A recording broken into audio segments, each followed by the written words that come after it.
Welcome to the System Simplified podcast, where we feature top leaders who share stories on how to successfully systemize a business. Now, let's get started with the show.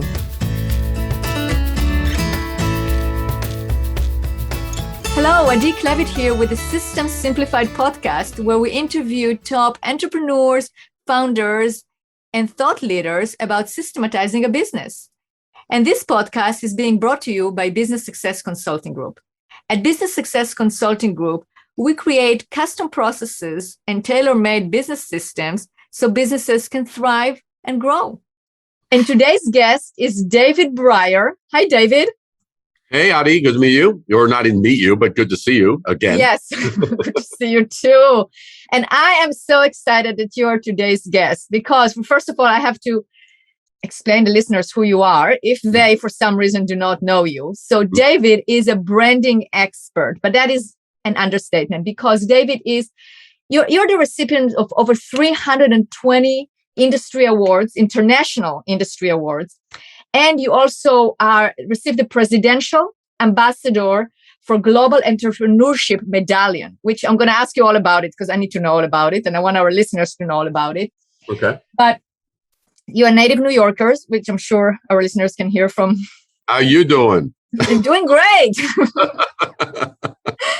And you're ranked the number one rebranding expert. So we're going to talk all about branding. We're going to talk about your book, which is an absolutely amazing book, Branding Intervention. And I showed it to somebody. I said, oh, that's great. Branding Invention. So Branding Intervention. It's a fantastic book. I just have to show those that are watching us, the listeners, I'm going to explain. This is the font of the book. Okay. This book is so easy to read. You have to get the actual copyright, the hard copy. Don't get it as a Kindle because there are pictures here. There are examples and such an amazing book. So absolutely go get it. Branding Intervention, David Brier. But David, let's start with talking about that medallion. Explain to me, what is that medallion? Okay, so basically, you know who Daymond John is. Mm-hmm. Okay, so I was returning back. I was delivering a conference to entrepreneurs from around the world, and I was doing it. I was out of the country. I was flying back. Now, for my wife, who is amazing, she's kind of like, if I ever call, I'll normally be the one to call, like if I have a layover. And she's like, she'll normally want to keep it short. And it's like, hey, let's get you home, and can't wait to get me home. But this was unusual. I end up flying back, stopping in Miami, and there's this message from my wife: call me urgently. I'm like, uh-oh, like what? And so I said, what's up, honey? She goes, well, you have this book. This is the book that Daymond had just completed. And it was called the Power Broke. And she goes, and Daymond had inscribed it for you, and he was, and it was really nice. And then he also in the separate package, there was this, which I'll see if you can see there you can see the lettering right there. But what does it say? I can read what it says. It says Presidential Ambassador for Global Entrepreneurship, and in it is a handwritten note from Daymond saying, in appreciation for all you've done. We've kind of like partnered on a variety of projects and such like that. And we're both from Brooklyn and Queens, 10 years apart, but Brooklyn and Queens. And so Daymond presented me with the medallion right there. And it is basically, right there is the presidential seal. And there is the logo for the whole thing for the presidential ambassador. The bottom line is it was to forward and promote entrepreneurship on a global basis, and it was, and Daymond presented it to me in appreciation for our work together, and then that's basically how it came to be, and it was an amazing honor, and that's what my wife called me about with this urge. You have to call me. I'm like, usually when you get that message, usually it's something a little alarming, and I didn't quite know what that was about, and so that's how it came about. That is a fantastic story. Wow. Okay. Well done. And Daymond John he wrote the preface for, how would you call it? The foreword for this book, right? That's right. So, and it's very touching, actually. It's great. So it's in the beginning of this book as well.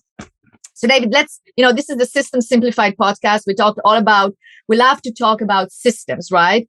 And when I read your book, I'm like, okay, yeah, this is like, we can systematize branding, right? Not in a cold, detached way, but in a way of, okay, you are actually giving 33 steps in this book of how to actually create the brand that you want.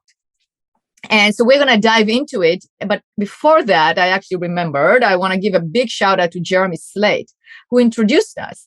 And after I read your book, and after I interviewed Jeremy and read his book, I can see why the connection, because Jeremy writes all about being extraordinary, right? And I have a whole interview with him about how to be extraordinary and actual steps and action items to take in order to be extraordinary. Think outside the box, live your dream. And then I read your book, and it's all about how to actually make it a reality by creating the brand that you really need to have in order to have and accomplish that, right? So thank you, Jeremy. So David, the first question is, and you define it in the book, but let's talk about the definition of branding. Because as you said, there are you went on Amazon, there were about 8,000 different books about branding. So it means that people have different opinions, different ideas, different thinking about branding. But what is branding? Okay. So here's the interesting thing. I'm gonna start with what it isn't for it to make sense. So oftentimes if you say, hey, do you have a brand? Or it's, oh yeah, we got a logo. It's not an uncommon response. Mm-hmm. If you talk to an entrepreneur, or you got a brand. Well, we have our name, but we haven't developed this, that, or that. There's an enormous amount of mistakes where it's thought that having a brand or branding is having one of these assets that are commonly seen with brands that we know. Mm-hmm. Those are, that's kind of like asking someone, that's kind of like seeing someone who is a fan of the Olympics, who bought some Olympic merchandise, clothing to wear and sneakers, and then seeing that and then saying, hey, you must be an Olympian. It's those things are not, they're separate. They're easily able to be separated. So what happens is after looking at that, and by the way, currently it's over 20, the number of books on Amazon is over 20,000 books. Wow. And if you and I were to say, hey, we're going to create a book club and you and I are going to read 2 books per day, it would take us over 25 years to finish all of those books. Being practical and being a native New Yorker, so being very impatient at the same time, I was like, and the years of experience, I was like, what is branding really? What does it come down to? There's things people can read and they'll love what's your why, or they'll love blue ocean strategy, or they'll love these different isms. I call them isms, these things that gain popularity, or it might be Seth Godin's purple cow, or and these are all interesting stories and stuff. But there was not one agreed upon definition that actually worked in every context of branding. So it came down to 4 words. It comes down to the art of differentiation. Because if we look at the opposite of that, what's the opposite of that? The opposite of that is, I can't tell the difference between your product or offering versus your competitor's product or offering. They are identical in my eyes. That would be the utter failure of the complete antithesis of branding. Whereas branding, it's like, why is it that we know Apple as a tech company from all the other tech companies? Why is it that we know Tesla as an electric car company different from the other companies, or Nike, or and they don't have to be just big brands. Those are just ones we all know. But of course, you look at, why does everyone love that restaurant downtown? It's not just because of the good food. If you start to actually break it down, you'll start to see they have enough points that tip the scales in their favor of being differentiated in the eyes, hearts, and minds of you and me. 100%. Absolutely. Yeah. And that is a great definition. It is really about differentiating yourself. And when I read that, I go like, yeah, because now it basically opens the umbrella to include all the different things. It's kind of like, it's like saying, okay, what is Tesla? What's the branding for Tesla? Oh, it's just the logo. It's not. It's so much more than that, right? So we also have tangible assets like the logo and the maybe whatever else, the website, whatever goes on the website, the colors, etc. But then you have also the intangible aspect of it, right? The culture, the behavior, like, the restaurant downtown. Okay, so they also always greet you with such a smile, or they come and ask, how is things going, or the presentation of the food and all of that. That is the experience. That's how you differentiate yourself, because you can have two different restaurants, means two separate restaurants. What is the differentiator? And that's the branding, and capturing it is so important, right? Well, and the thing is that unfortunately, we're at a time, I think, culturally and in terms of business, there's a lot of what I call lazy observation and lazy thinking, which leads to lazy conclusions. So someone might say, oh, well, everyone's going to that restaurant because, and they're going to come up with a really lazy conclusion, because they provide really great value. What the hell does that mean? Let's really break it down. What does that mean? What's the actual things? Or their prices are better. Better in terms of what? People buy value. People don't price is what they pay, but value is what they get. Their food is better. Some of those might be true, but they're also differentiators. And like, for example, you and I talked, I put in my masterclass, I actually cover 23 key differentiators.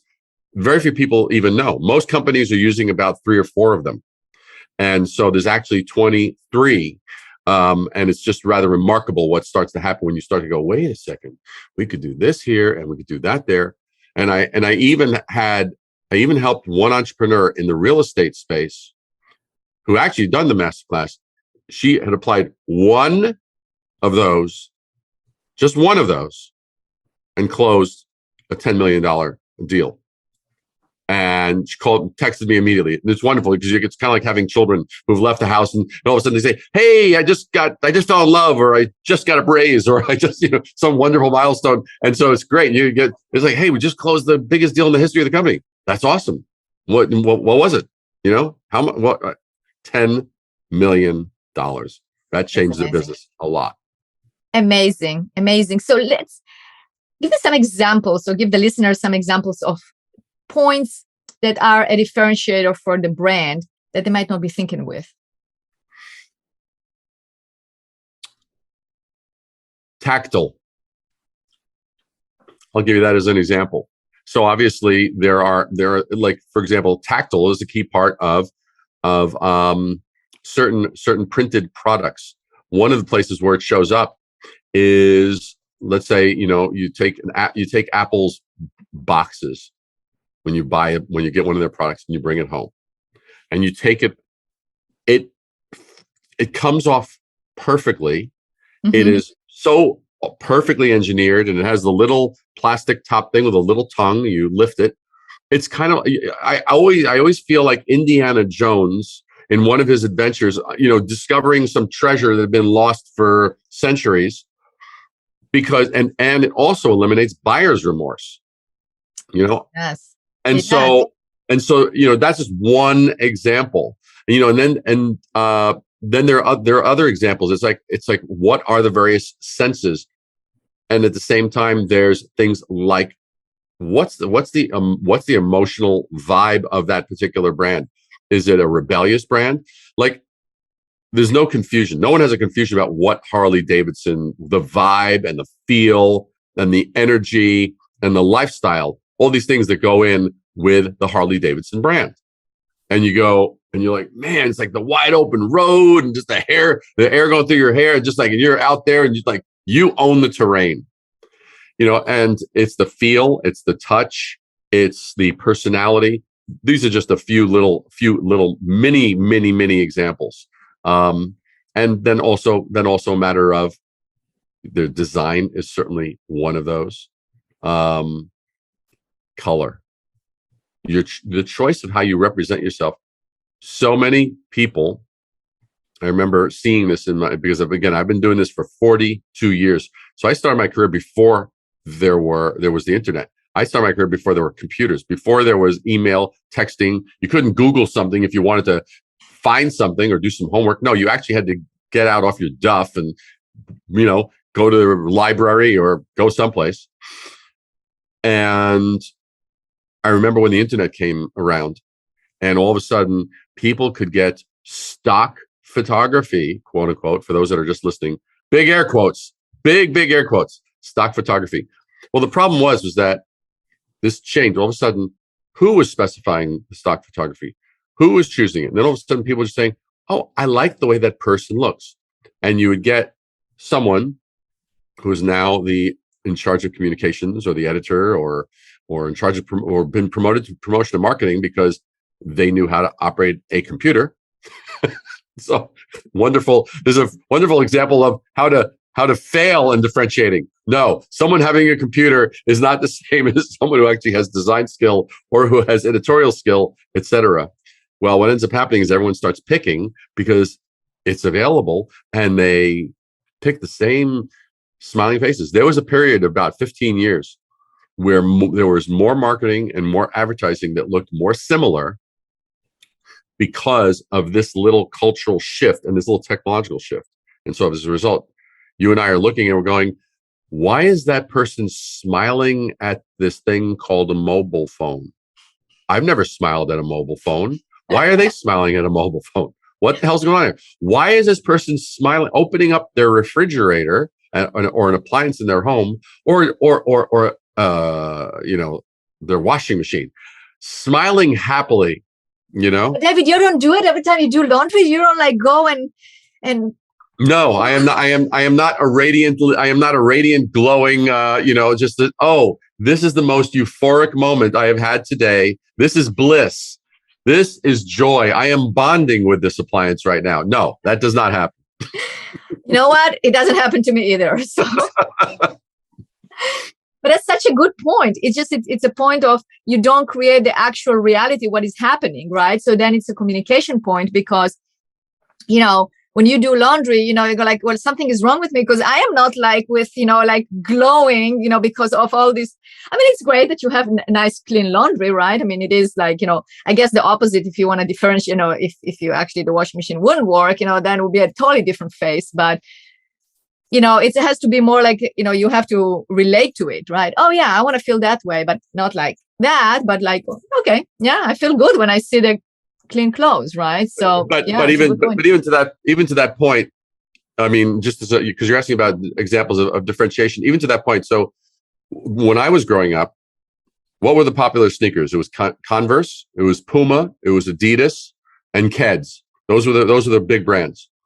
Then, some 20 plus years later, this brand called Nike comes out. Well, Nike started to do something in storytelling that none of those other brands had ever done. Those other brands, they show the product, which many companies do. This is an enormous mistake for any of your listeners that have a product or service.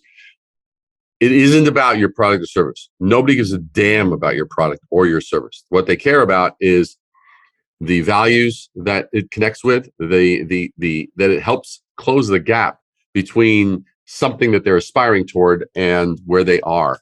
Okay.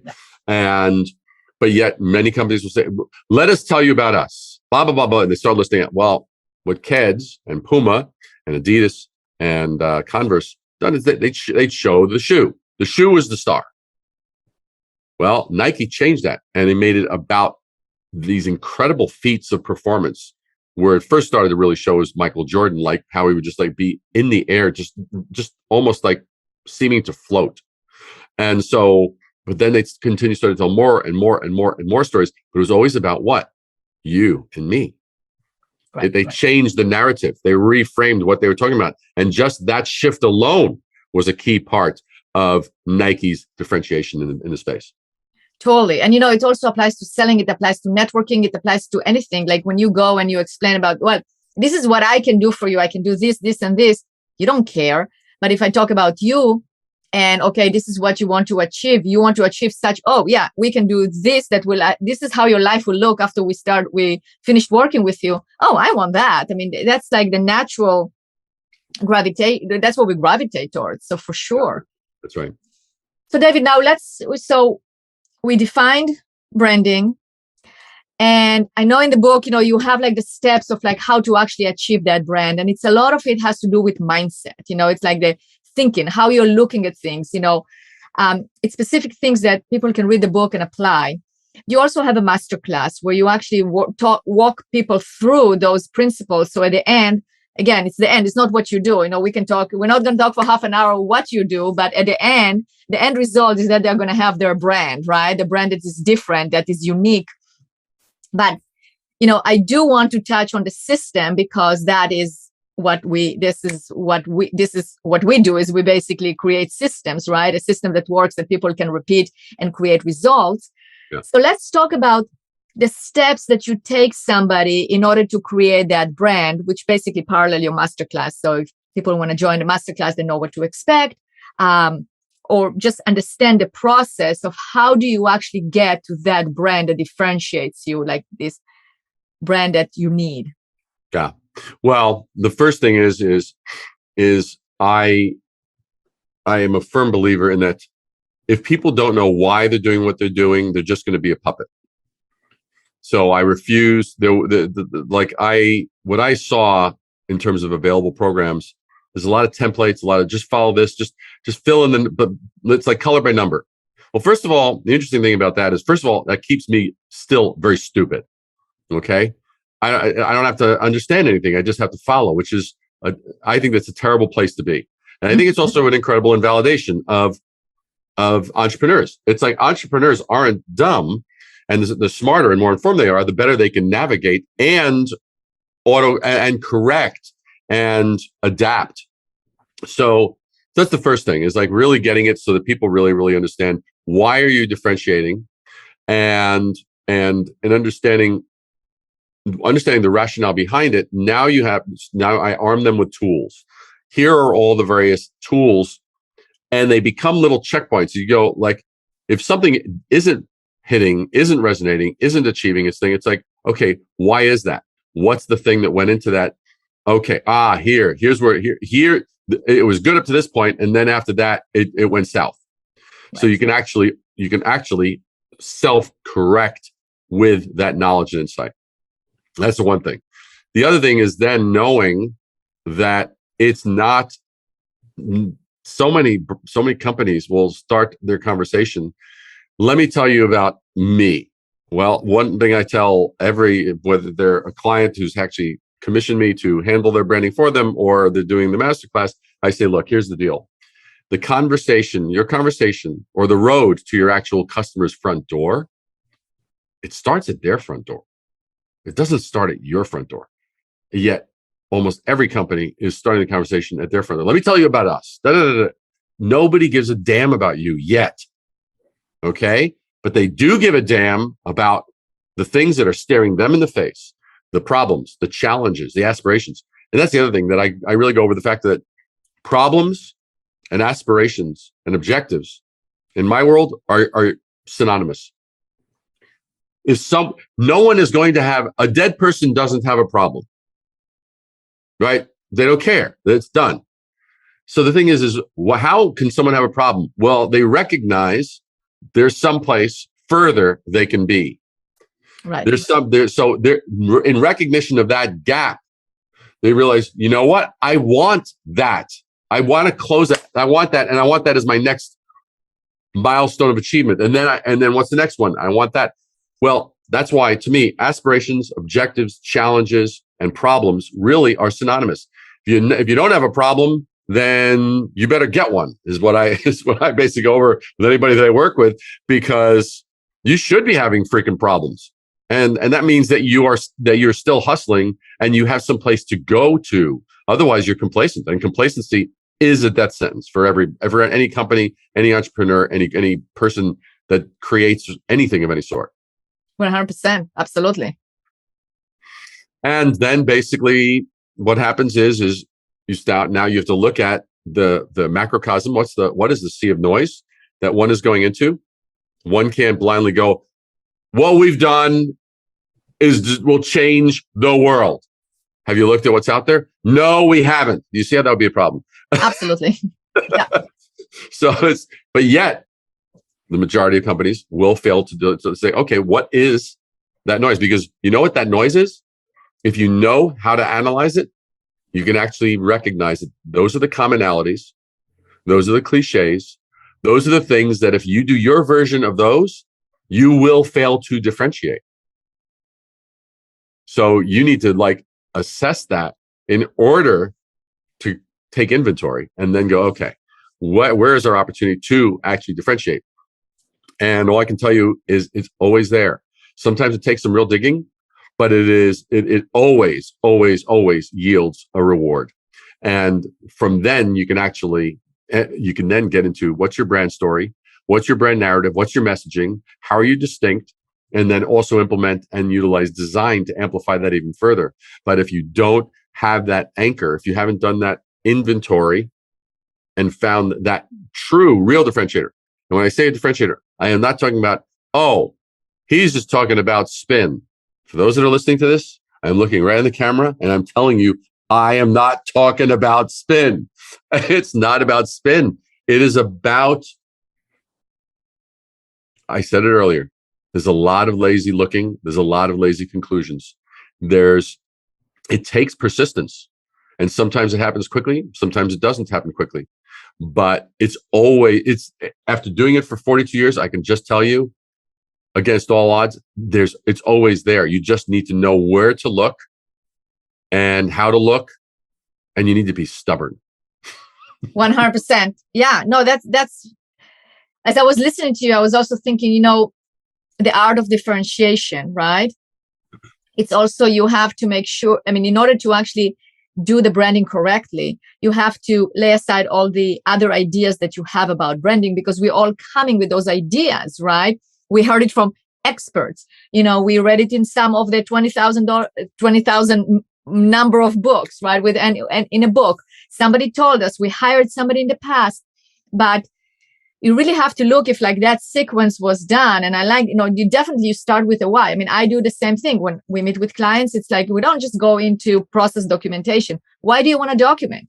Convince me that it is important for you, because otherwise the project, as you said, will just, there will be places where the project will just go wrong or go in a different direction because we are not guided by the why. So absolutely why, the first thing, and figuring out what problem the client or the listener, if you're listening to us right now and you're thinking, okay, I need to do my branding, what problem your clients are trying to solve, right? Your potential customers, your patients, whomever they are, what are they trying to solve? And that you have to have in mind. So that is spot on. And then you can go into the branding and really figure out, come up with a bright idea.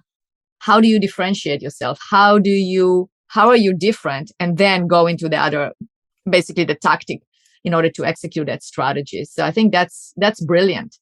So David, your masterclass. So if somebody signs up for your masterclass, what are they getting? Basically what they get is they get 9 weeks. There's an 8 weeks of modules, and they're done in chunks, highly digestible, like the book itself. And the first 4 weeks, I'm literally giving you all the tools. I compare it to this. If I were teaching you to be a fine chef, well, the first 4 weeks, I am teaching you all about the pots, the pans, and the knives, and the seasonings, and the oils, and the different cooking techniques, the different food preparation techniques, and how to plate your food. And then on week 5, I give you a piece of food to cook with. And that piece of food, that's your brand. And so that's where we get into it. And so weeks 5, 6, 7, and 8, the eighth week is actually, there's no human being alive who's ever been able to complete it in 1 week. So we made it 2 weeks.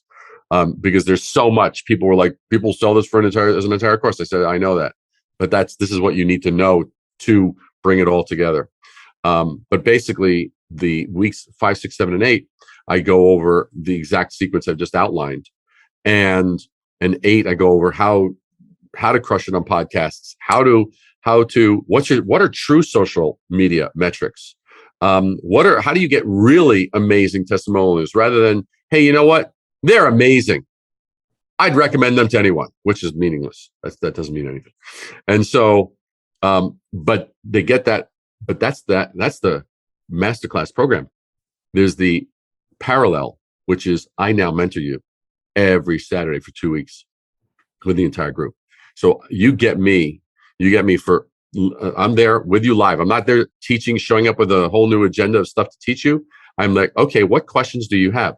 What of this can you not implement right now? So at the end of that Saturday morning, you have absolute certainty on what you've just studied so that you are now ready for the next week's material.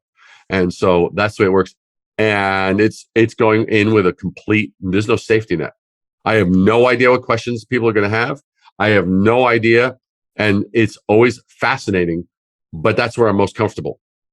That's frankly where I'm most comfortable. I just bring it. My whole thing is just bring it. Absolutely. We'll crush it.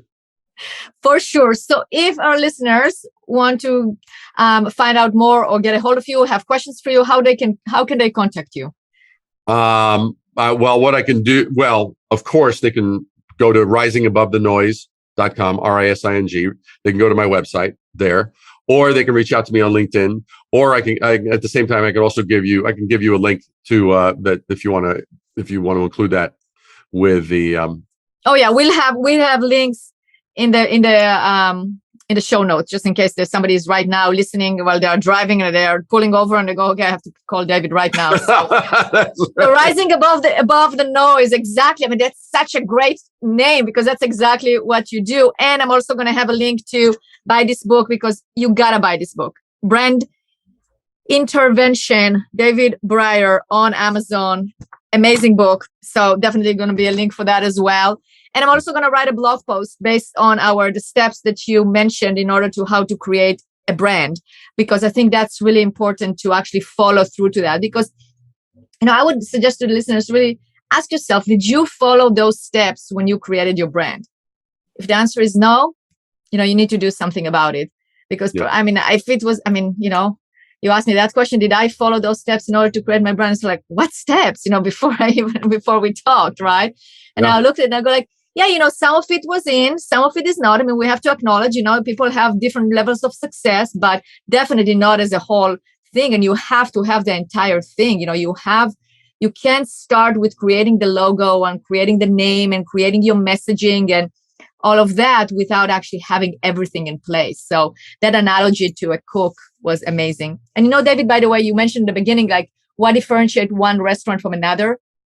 So I went to a restaurant the other 2 weeks ago, and the presentation of the food was like so amazing. You always want to just stare at it as opposed to just eat it, right? But that was part of the brand. It's like how they presented, the aesthetic of it, the colors, the this, the that. And I was like, oh my gosh, this is amazing. So that is part of the branding, but it's completely part of the branding. And people, I mean, it's a good distinction that you make. Some will say, oh, well, well, anybody with a quality I love that these things, like quote unquote, big air quotes again.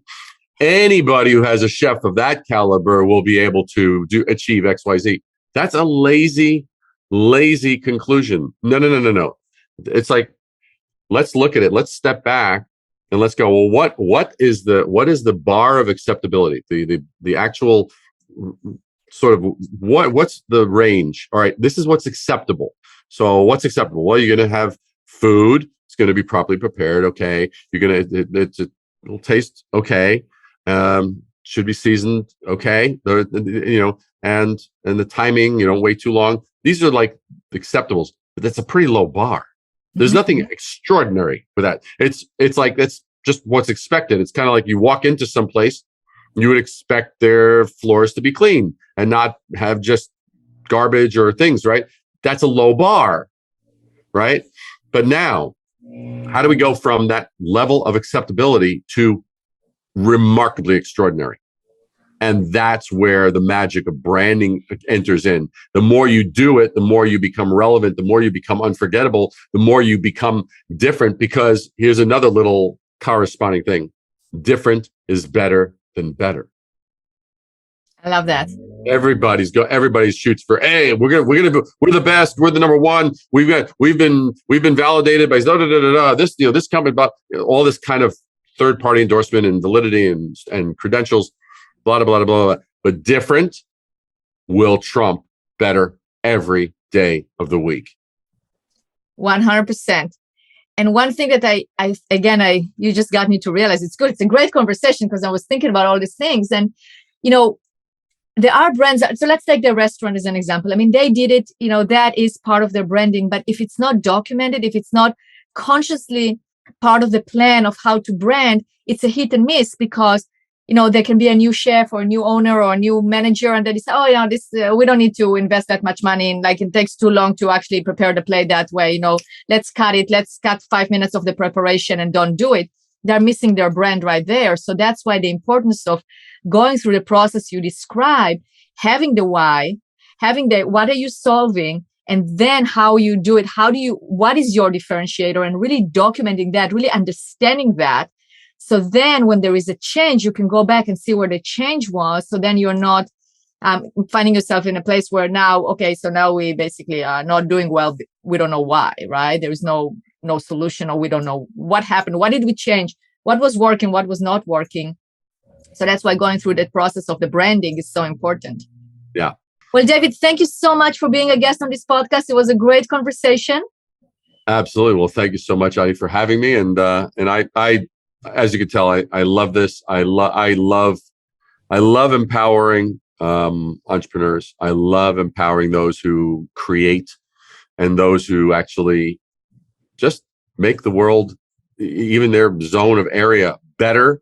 And when you keep dropping those little bits, these little mini legacies in the world, everything just gets better.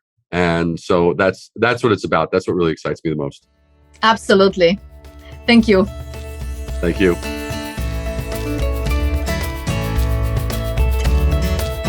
Thanks for listening to the System Simplified podcast. We'll see you again next time, and be sure to click subscribe to get future episodes.